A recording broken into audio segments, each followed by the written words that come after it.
Happy New Year, everyone. Today I'm going to share the speech that I was to give back on Friday, December 5th at Missouri Workout Center's fundraiser. Unfortunately, I was unable to attend that fundraiser that evening due to being very sick with food poisoning. So I'm sharing it today on the first day of 2026. And I would like to say a special thanks to my friend Brenda for speaking on my behalf that evening. Good evening, everyone. My name is Christy Brandstetter, and I'm a leader with Missouri Workout Center. I have lived in Blue Springs for 15 years and Missouri my whole life. My politics have shifted over time, and especially in recent years. In 2018, I spoke at a press conference hosted by Senator Bernie Sanders when he introduced legislation to stop Walmart buybacks.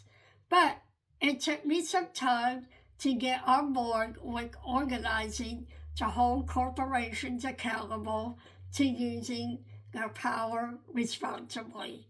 Just a decade ago, I didn't think organizing was for me. When my coworkers at Walmart tried to organize me to fight for a higher minimum wage, I waved them off.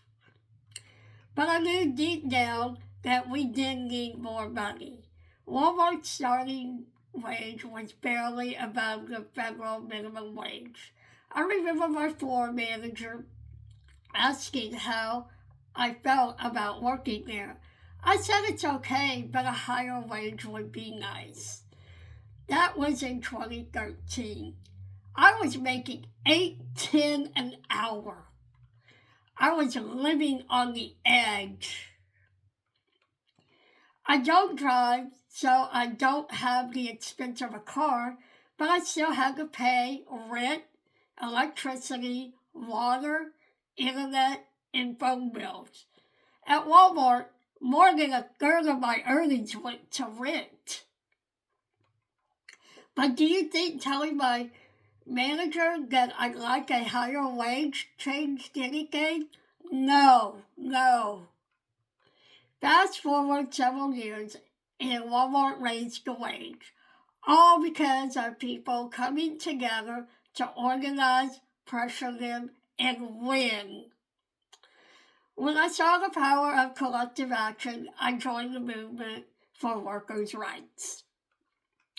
I had long been in the disability rights movement ever since I took my first action with a disability rights group in 1989 at KCMO City Hall, back when you could still have signs in the chambers.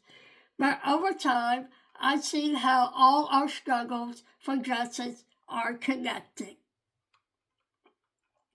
I've been inspired by the Missouri Workout Center from the start. But it wasn't until Missouri Workout Center Lobby Day this past February that I got more involved. I had been to the Capitol since 1995.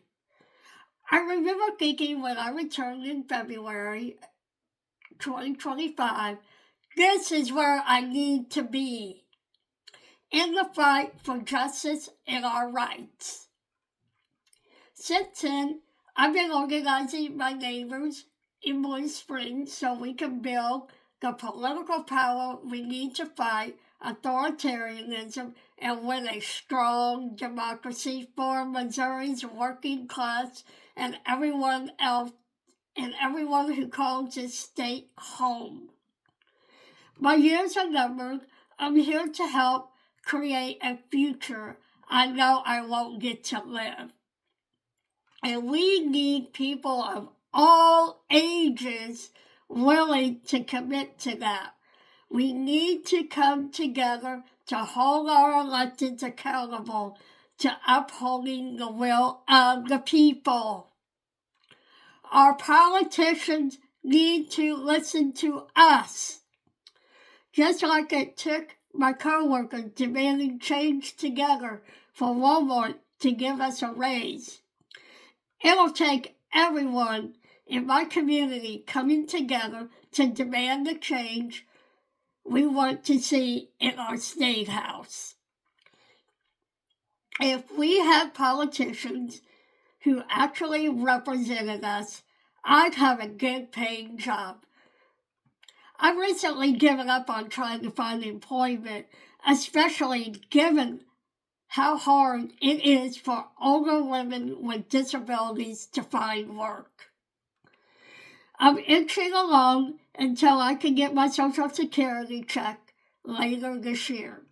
I will probably have to work part-time for the rest of my life unless I get a good paying job where I can save some money. It angers me. My dad worked at General Motors, the Leeds plant in KCMO, for 30 years. He was part of a union and had a good retirement.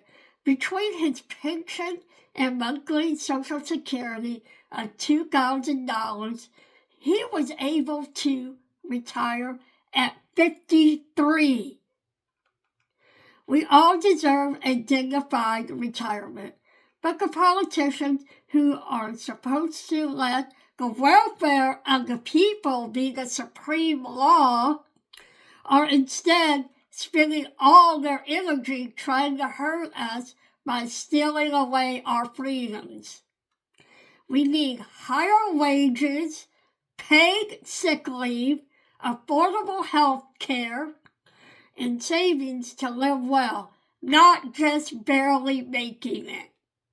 Missouri Worker Center has shown me that when a lot of us come together, we can make some serious changes in the state. We don't know how much power we have until we use it collectively. I invite each of you to keep up the fight as we head into 2026. It's not for the weak.